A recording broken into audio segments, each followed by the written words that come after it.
एक बार एक किसान की घड़ी कहीं खो गई। वैसे तो घड़ी कीमती नहीं थी, पर किसान उससे भावनात्मक रूप से जुड़ा हुआ था और किसी भी तरह उसे वापस पाना चाहता था।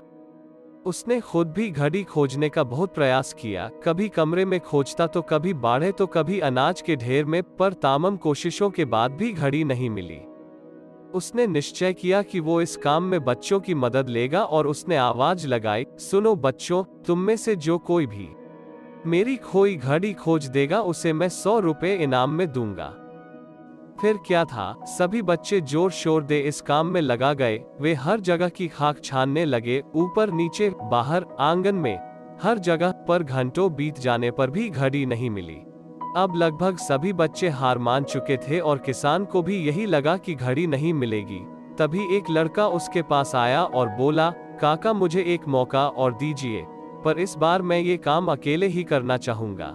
किसान का क्या जा रहा था, उसे तो घड़ी चाहिए थी। उसने तुरंत हाँ कर दी। लड़का एक एक करके घर के कमरों में जाने लगा और जब वह किसान के शयन कक्ष से निकला तो घड़ी उसके हाथ में थी। किसान घड़ी देख प्रसन्न हो गया और अचरज से पूछा, बेटा कहाँ थी ये घड़ी, और जहाँ हम सभी असफल हो गए तुमने इसे कैसे ढूंढ निकाला?